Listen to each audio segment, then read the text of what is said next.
உங்களுக்கு ஜோதிமணி மெசேஜ் அனுப்பின மெசேஜ் இருக்குன்னு சொன்னீங்க. மெசேஜ் காட்ட முடியும்? நான் உங்களுக்கு காட்டுகிறேன். அது 3 பக்க கடிதம் அனுப்பி இருக்கிறார் ஜோதிமணி அவர்கள். இதில் இவங்களுக்கு அனுப்பிச்சிருக்காங்க.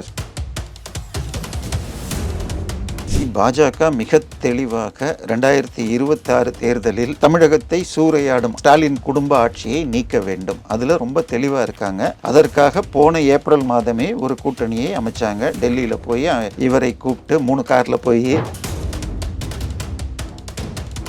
அமித்ஷாவுடைய டெக்னிக் என்னன்னா, நான் ஒரு அம்பு எய்தால் கரெக்டா அந்த கண்ணை தான் குறிக்கணும். அதாவது அமித்ஷா இது எல்லாத்தையும் பேசிட்டு கூட்டணியை வெற்றி பெற செய்வதற்கு என்ன பண்ணணும், இன்னும் அவங்கள சேர்க்கறதுக்கு என்ன பண்ணணும். ஏன்னா மார்ச் 1ஆம் தேதி திரு மோடி அவர்கள் மதுரையில் கூட்டம் போடுகிறார். ஸோ மதுரையில் வரார், திருப்பரங்குன்றம் போவார் என்றும் சொல்லப்படுகிறது. ஸோ பிப்ரவரி 28 இருந்தது, நேற்று மார்ச் 1 மாற்றிருக்காங்க. ஸோ இப்பொழுது இவர் வந்த பிறகு கூட்டணியில் அந்த கட்சிகள் வருவதையும் யார் யாருக்கு எத்தனை சீட்டு எந்த சீட் என்பதை கூட மார்ச் 1ஆம் தேதிக்குள்ள ஃபைனலைஸ் பண்ணிடணும் என்பதாக தெளிவாக இருக்கிறார்கள். இது எல்லாமே அடுத்த 2-3 நாளில் இன்னும் கிளியர் ஆகிடும். அடுத்த இளைஞர்கள் பட்டியலில் முக்கியமான இடத்தில் அண்ணாமலை இருக்கிறார். இப்ப அண்ணாமலையை கட்சியில பொதுச் செயலாளர் பதவின்னா கிட்டத்தட்ட தலைவருக்கு அடுத்த பதவி இல்ல. அமைச்சரவை இந்த பாராளுமன்றம் முடிந்த பிறகு அமைச்சரவை மாற்றத்தில் பிரைம் மினிஸ்டர் ஆபீஸ்ல மினிஸ்டர் ஆஃப் ஸ்டேட்னு கொடுத்தால் கிட்டத்தட்ட சிபிஐ போன்றவை எல்லாம் அண்ணாமலை கீழே வரும். ஸோ அந்த 2ல் ஏதோ ஒன்று அதை டிசிஷன் எடுக்கணும். ஏன்னா பாராளுமன்றத்தில் 72 கேமரா இருக்கு பாராளுமன்றத்தை சுற்றி. அத்தனையிலையும் பாதி ரெக்கார்ட் ஆயிருக்கு. ஜோதிமணி இன்னைக்கு ஒரு பெரிய 3 பக்க அறிக்கையை விட்டுருக்காங்க. அதுக்கெல்லாம் பதிலாக இன்னைக்கோ நாளைக்கோ வந்ததுன்னா எதுக்கு சுத்தி வளைச்சு என்ன பண்ண போறாங்க? அதாவது சார் மோடி சார் பாராளுமன்றத்தில் பேசினார் என்று சொன்னால் இவங்க சொன்ன அத்தனை பொய்யும் உடைச்சிருவார். இது வரைக்கும் என்னெல்லாம் சொல்லியிருக்காங்களோ அது உடைஞ்சிரும். ஸோ மோடியை பேச விடக்கூடாது. பிளஸ் பாராளுமன்றத்துக்குள்ள பெண் எம்பிகள் இழிவு செய்யப்பட்டார்கள் அப்படிங்கிற மாதிரி ஒரு ட்ராமா அவங்க தள்ளு முள்ளில் கொஞ்சம் புடவை கிட பிளான் பண்ணாங்க. அது இப்போ வேண்டாம்.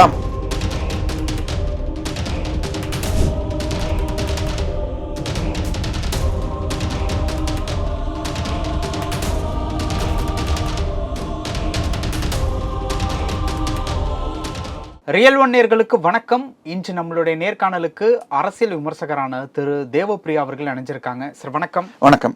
இன்று நம்மளுடைய நேர்காணல்ல வருகிற பிப்ரவரி 14ஆம் தேதி அமித்ஷா வருகையை ஒட்டி பாஜகவில் பல மாற்றங்கள், பல விடுவிடுப்புகள், அதாவது பதவியிலிருந்து விடுவிடுப்புகள், இந்த மாதிரியான விஷயங்கள்லாம் நடந்துகிட்டு இருக்கு. இந்த விஷயங்களை குறித்து தற்பொழுது தேவப்பிரியா அவர்கள்ட்ட கேட்டு தெரிஞ்சுக்க போறோம். சார், தற்பொழுது பிப்ரவரி 14ஆம் தேதி வருகையை ஒட்டி பல மாற்றங்கள் நடந்துகிட்டு இருக்கு. இதுல கேசவ் விநாயகம் அவர்கள் தன்னுடைய பதவியிலிருந்து விலகி இருக்காரு. இன்னொரு விஷயம் என்ன அப்படின்னு பார்த்தோம் அப்படின்னா, இந்த பதவியிலிருந்து விலகியதன் தொடர்பா தற்பொழுது PL சந்தோஷ் ஏன் விலகுனீங்க அப்படிங்கிற ஒரு ஆலோசனையும் தற்பொழுது போயிட்டு இருக்கு.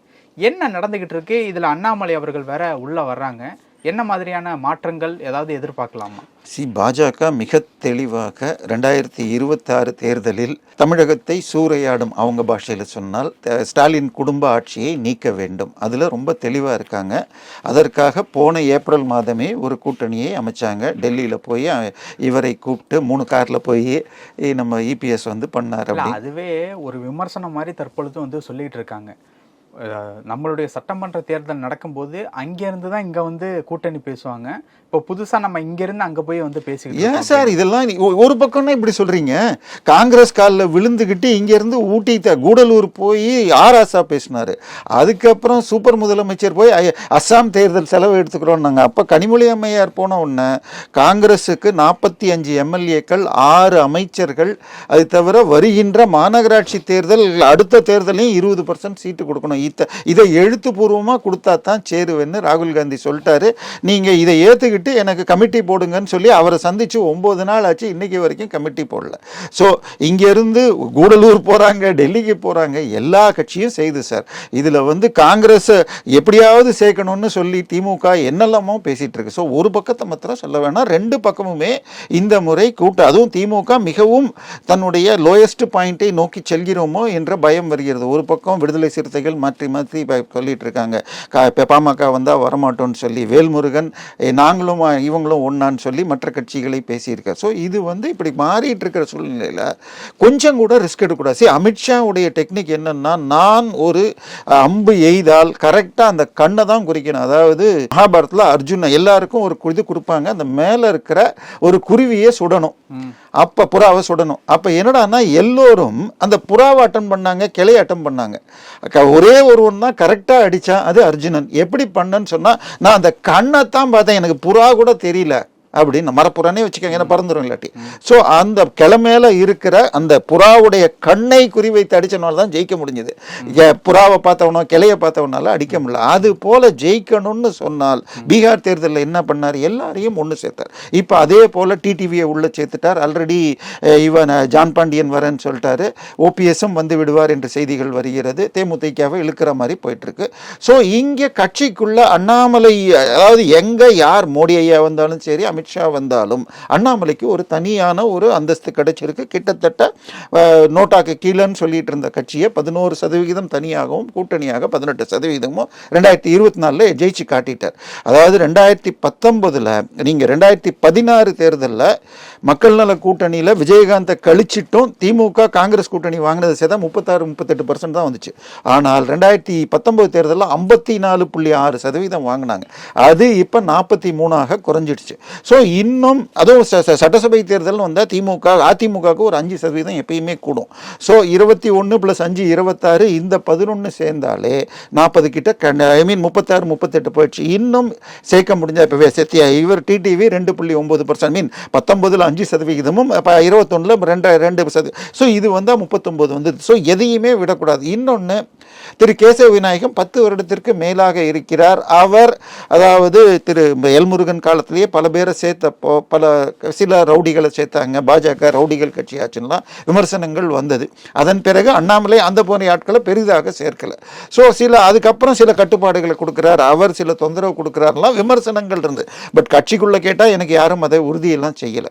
ஸோ இப்போ ஒரு தொடர்ந்து 5 வருஷத்துக்கு மேலே ஒருத்தர் எந்த போஸ்ட்லையும் வைக்க மாட்டாங்க. இவர் 10 வருஷத்துக்கு மேலே இருந்ததுனால இவர் போகிறேன்னு 2024 தேர்தலுக்கு முன்னாடியே சொன்னப்போ தேர்தல் வர்றப்ப வேண்டான்னாங்க. இப்போ இந்த முறை விலகிறேன்னு சொல்லியிருக்காரு. நேற்றுக்கு தேர்தல் பொறுப்பாளர்கள் கூட்டம்னு போட்ட தொகுதி பொறுப்பாளர்கள் 72ல் அண்ணாமலை கலந்து கொள்ளவில்லை. ஆனால் அவருக்கு பதிலாக இன்னும் ஒரு சில பேர்லாம் சொல்கிறாங்க. பட் சார் இப்போதைக்கு BL சந்தோஷே அந்த பொறுப்பை வைத்து கொண்டு இப்போ ஒரு சின்ன குழு மாத்திரம் போட்டுட்டு தேர்தலுக்கு பிறகுதான் வரும் என்கிறார்கள். அந்த குழுவில் அண்ணாமலையும் இருக்கக்கூடும். இப்போ அடுத்த பிரச்சனை என்னன்னு சொன்னால், அண்ணாமலைக்கு பதவி கொடுக்கல, அதை வச்சுக்கிட்டு இவங்க உருட்டிட்டு இருப்பாங்க. சரி, அதாவது மத்திய பாஜகவை பொறுத்தவரை புதிய தலைவர் இப்பொழுதுதான் நிதின் நவீன். அதாவது ராகுல் காந்தியே இளைஞர் தலைவர் பாருங்க, அவர் 56 வயசு ஆயிடுச்சு.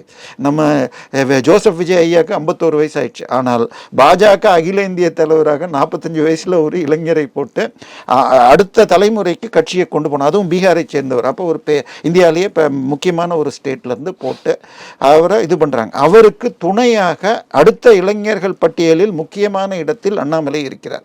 இப்போ அண்ணாமலையை கட்சியில பொதுச் செயலாளர் பதவின்னா கிட்டத்தட்ட தலைவருக்கு அடுத்த பதவி. பட் அவங்களுடைய கட்சி கொள்கையில கிட்டத்தட்ட அதுக்கு முன்னாடி சில போஸ்ட் எடுந்திருக்கணும், மத்தியில இருந்து ஒரு ரூல்ஸ் இருக்குங்கிறதுனால அந்த போஸ்டா இல்ல அமைச்சரவை, இந்த பாராளுமன்றம் முடிந்த பிறகு அமைச்சரவை மாற்றத்தில் பிரைம் மினிஸ்டர் ஆஃபீஸில் மினிஸ்டர் ஆஃப் ஸ்டேட்னு கொடுத்தால் கிட்டத்தட்ட CBI போன்றவை எல்லாம் அண்ணாமலை கீழே வரும். ஸோ அந்த ரெண்டில் ஏதோ ஒன்று அதை டிசிஷன் எடுக்கணும். ஏன்னா பாராளுமன்றத்தில் போன வாரம் மோடியை சுற்றி கொண்டு கிட்டத்தட்ட தமிழகத்தில் ஜெயலலிதாவிற்கு செய்த அவமானம் போன்ற ஒரு டிராமாவை செய்வதற்கு காங்கிரஸ் எம்பிக்கள், பெண் எம்பிக்கள் முயன்றிட அது தெரிந்து இவர் பிரதமரே பேசாமல் அப்புறம் அடுத்த நாள் தான் ராஜ்யசபாவில் பேசினார். அதை பற்றிய விவரங்கள் இன்னும் லோக்சபாவில் வரல. பல 72 கேமரா இருக்குது பாராளுமன்றத்தை சுற்றி, அத்தனையிலையும் பாதி ரெக்கார்ட் ஆகிருக்கு. ஆனால் ஜோதிமணி இன்னைக்கு ஒரு பெரிய 3 பக்க அறிக்கையை விட்டுருக்காங்க. அதுக்கெல்லாம் பதிலாக இன்னைக்கோ நாளைக்கோ வந்ததுன்னா எந்த அளவுக்கு காங்கிரஸ் சுற்றி வளைச்சு என்ன பண்ண போகிறாங்க. அதாவது சார் மோடி சார் பாராளுமன்றத்தில் பேசினார் என்று சொன்னால் இவங்க சொன்ன அத்தனை பொய்யும் உடைச்சிருவார். இது வரைக்கும் என்னெல்லாம் சொல்லியிருக்காங்களோ அது உடைஞ்சிரும். ஸோ மோடியை பேச விடக்கூடாது. ப்ளஸ் பாராளுமன்றத்துக்குள்ள பெண் எம்பிகள் இழிவு செய்யப்பட்டார்கள் அப்படிங்கிற மாதிரி ஒரு ட்ராமா, அவங்க தள்ளு முள்ளில் கொஞ்சம் புடவை கிட நகர்ந்ததுன்னா கிட்டத்தட்ட ஜெயலலிதாவிற்கு நடந்தது போன்ற ஒரு ஷோவை இப்போ பிளான் பண்ணாங்க. அது இப்போ வேண்டாம், அவருடைய பாதுகாப்புனா கிட்டத்தட்ட 20 மீட்டர் வரைக்கும் யாரும் போக முடியாது.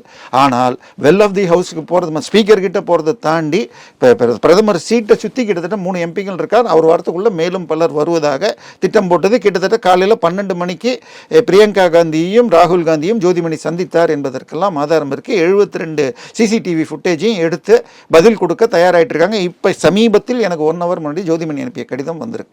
ஸோ இந்த சிக்கல் இருக்கிறதுனால இப்போ இந்த பேச்சுவார்த்தை நடக்காமல் அதை முறியடிக்கணும்னு பார்க்குறாங்க. அதை தாண்டி திடீர்னு அமெரிக்கா வந்து இந்தியாவிற்கு சாதகமான ஒரு இந்த ஒப்பந்தமும் பண்ணிட்டு இருக்காங்க. ஸோ அதனால கட்சி பதவியையும் ஆட்சி பதவிகளையும் இன்னும் கொஞ்சம் முடிவு செய்யலை. இது அடுத்த வாரத்தில் முடிவு செய்தால் அண்ணாமலைக்கு அமைச்சர் பதவியா பொதுச் செயலாளரான்னு வந்துருச்சுன்னா அவர் தமிழ்நாட்டு தேர்தலில் ஒரு முக்கிய சக்தியாக இருப்பார். இப்போ கட்சி பதவின்னு சொன்னால் அவரும் சென்னையில் விருகம்பாக்கத்தில் நிற்கக்கூடும் என்பதாகவும் ஒரு தகவல் இருக்கு.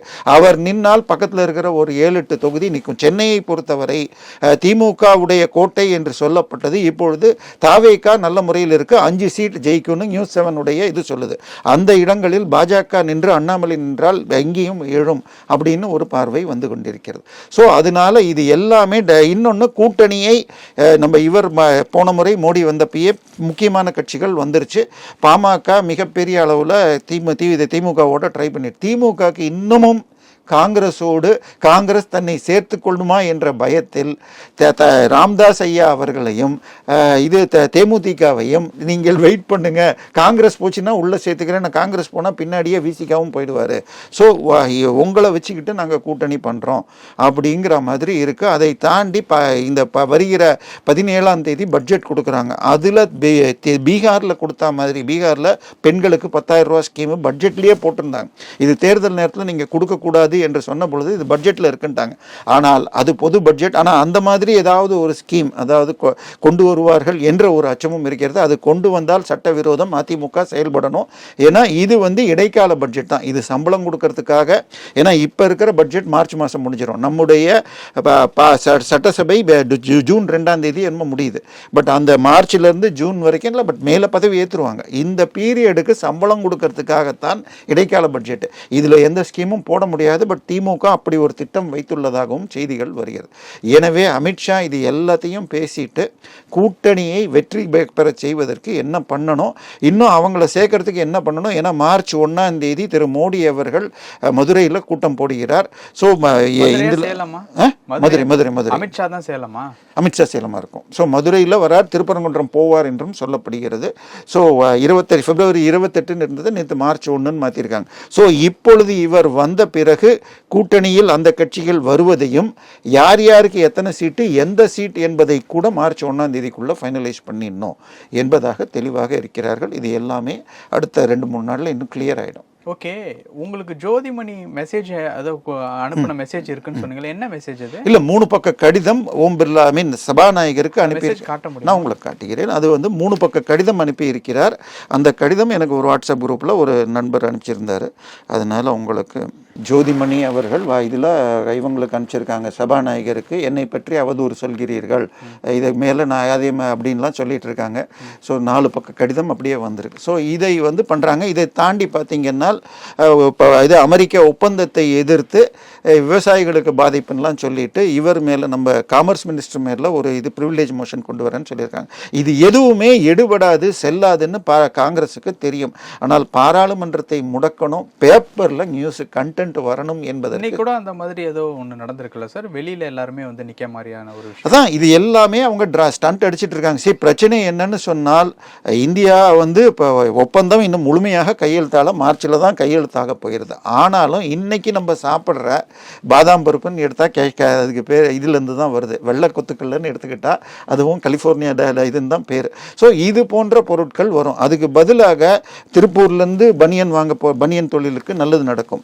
அதே போல் பிரான்ஸ் நம்ம நாகப்பட்டினம் அங்கெல்லாம் இருக்கிற அந்த இறால் வளப்பாளர்களுக்கு மார்க்கெட் கிடைக்கும். ஸோ நமக்கு இது கோதுமையோ நெல்லோ வர முடியாது. அதுக்கு அடுத்தது ஜெனட்டிக்கலி மாடிஃபைட் மரபணு மாற்றப்பட்ட அந்த பொருட்கள் வராது. வராது. ஸோ இப்போ உக்ரைன் போர்னால நமக்கு சன்ஃப்ளவர் ஆயில் அங்கே தான் வந்திருக்கு. நானே போயிருக்கேன் இந்த ஃபேக்ட்ரிக்கு, நம்ம கோல்டு வின்னர் ஃபேக்ட்ரிக்கு. அவங்களுக்கு கண்டெய்னரில் இங்கே அங்கேருந்து தான் வரும். இப்போ உக்ரைன் போர்னால அங்கே விலையேற்றத்தினால சோயாபீன்ஸ் எண்ணெய் அதிகம் விற்குது, அதை இவங்க தருவேன் இருக்காங்க. பட் அதுலேயும் ஜெனட்டிக்கலி மாடிஃபைட்லாம் கூடாது என்று பேச்சுவார்த்தை நடக்குது. ஸோ எல்லாமே ரெண்டு நாடுகள் பேசுகிறப்ப ஒரு சிலதை நம்ம விட்டு கொடுக்கணும், ஒரு சிலதை அவங்க விட்டு கொடுக்கணும். ரெண்டு பேருக்கும் வெற்றி அடைகிற மாதிரி இருக்கணும். அதுவும் ட்ரம்ப் இது மார்ச்சில் தான் அறிவிக்கிறதாக இருந்ததை யூரோப் 28 நாடுகளோடு நம்ம ஒப்பந்தம் போட்டுக்கிட்டோம்னா நானும் பண்ணிட்டேன்னு காட்டணும்னு ட்ரம்ப் திடீர்னு அறிக்கை விட்டு போய் இப்போ பண்ணிட்டு இருக்கோம். ஸோ காங்கிரஸ் இந்த மாதிரி ஸ்டண்ட் எல்லாம் அடிப்பதனால் எதுவும் நடக்காது. ஏன்னா அஸ்ஸாமில் காங்கிரஸுடைய எதிர்க்கட்சி தலைவர் மனைவி பாகிஸ்தானுக்கு போய் சில சதிகளில் ஈடுபட்டார் என்ற ஒரு பிரச்சனையை அஸ்ஸாம் முதலமைச்சர் கொஞ்ச நாளாக எடுத்துட்டு இருக்கார். இப்போ அதை பற்றி சீரியஸாக, ஸோ இதை மடைமாற்றுவதற்காகவும் காங்கிரஸ் இதை செய்யலாம். தொடர்ச்சியாக பல நேர்காணலில் இணைந்திருக்கிறதுக்காக ரியல் ஒன் சேனலை சப்ஸ்கிரைப் பண்ணுங்கள். மேலும் ஒரு வீடியோவில் சந்திப்போம். நன்றி.